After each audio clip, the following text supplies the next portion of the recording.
You know, the eyes are the windows to the soul.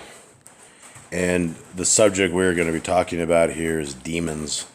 And when I started looking for content for the beginning of this video, and I was looking up evil stuff, and it was just too evil to post. And so I'm just going to post this and we'll talk about it. And then we'll go into it. And it's something that everybody should probably be extremely concerned about, because there are many accounts in the Bible where people have been possessed by demons. People who you would think probably shouldn't be possessed by demons, and they are, and little children to be exact. And guaranteed these kids probably weren't out playing with Ouija boards or anything of the sort, or any of that would get them owned to that fashion. But we end up seeing kids with demons, and we end up seeing people that have just lost their mind with demons. And we've seen people with one demon in parables, and they bring back, 7 others that are worse than the very first. We see the man who's chained up, who nobody could chain him up, and he was crazy. And the demons obviously have some kind of extracurricular powers, right? Extra strength that, we wouldn't, as humans, wouldn't normally have, or we're able to push our bodies to, other levels that we don't even know that we are able to do when we are under the influence of demons. And when children can get influenced by demons, then we should all probably be on our knees in prayer, thanking our Creator that we aren't plagued with them. And if we are plagued with them, we need to know how to toss them, and we need to know how to get rid of them. And it is very important that we understand that evil thoughts and evilness from without that comes to within is probably demons that are chiseling away, that are trying to get you into some sort of a sin. And sin can be anything. It can be literally anything that takes us away from our Creator and goes against His law, statutes, and commands. And so there is a time in the Bible when our Messiah was out, and he was dealing with demons. And it was first of all, it was a child, and then it was a part where the demon, well, let's just read it. Mark 9:17. And one of the multitude answered and said, Rabbi, I have brought unto you my son, which has a dumb ruach. And wheresoever he takes him, he tears him, and he foams and gnashes with his teeth, and pines away. And I spoke to your Talmudian that they should cast him out, and they could not. So here's something very interesting.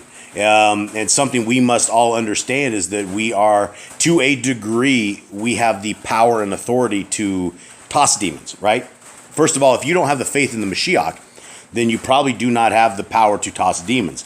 The blood of the Lamb is what will give us the power to get rid of these things and unbind them away from us. And if they get stuck on us, there's nothing. We must pray to begin with. But this is something to take note of, is that the Talmudian, his disciples, were unable to get rid of the demon. And so they had seen their Messiah, our Messiah, Yahushua HaMashiach, casting demons left and right. And he's just a demon-tossing individual. And then they ran across this thing, and it had full control of the guy, the kid, and it was tossing him into fires and gnashing his teeth. I mean, it was just, I'm sure it was a hard experience living with somebody who's demonically possessed. So, verse 19, he answered him and said, O faithless nation, how long shall I be with you? How long shall I suffer you? Bring him unto me. And they brought him unto him, and when he saw him, straightway the Ruach tore him, and he fell on the ground and wallowed foaming. And he asked his father, how long is it ago since this came unto him? And he said, of a child. Guys, this is something to take note of.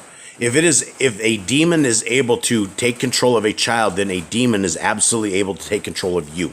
It's able to take control of me. It's able to take control of my kids. It's able to take control of anything, right? I believe we live in a world where the entities around us cannot be seen.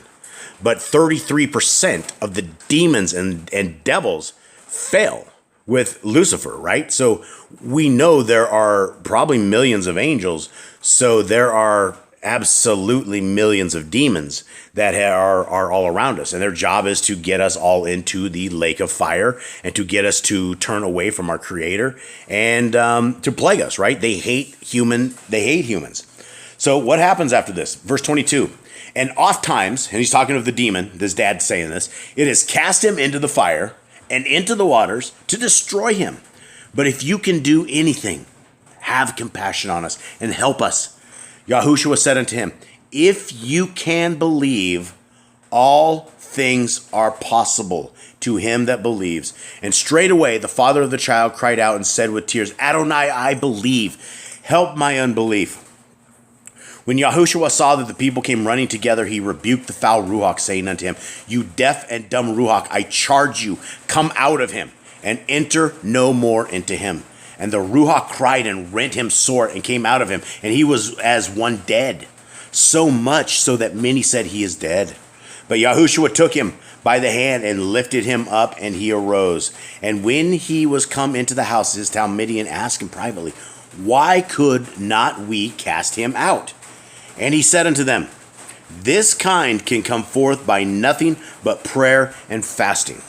Guys, so we learned a tremendous amount about demons and possession right here.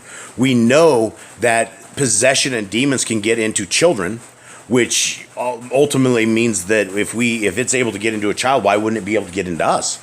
What about the times when we drank too much or did drugs or something of that nature to where our gates were down? How many demons did we get? How many times when our gates are down do the demons post up in our house? And then from then, we have unclean thoughts. We can't get rid of them, right? I believe that we have the power with the name of Yahushua HaMashiach that we are able to not cast because we don't want to be casting because that's what they're doing to us, that we can unbind any demonic forces that we have. And guys, if you believe there is demonic possession or demons within yourself or within your kids or within your family, guys, it is time to fast and pray, right? It is time to fast and pray and to cast. I keep saying cast, but that is not the right word. We need to bind these demons away from us. We need to get rid of them. We need the unclean spirits to be gone from our presence, that no unclean spirit is able to touch our hearts, minds, and souls, or the hearts, minds, and souls of our family, of our kids. Guys, so this is a spiritual battle.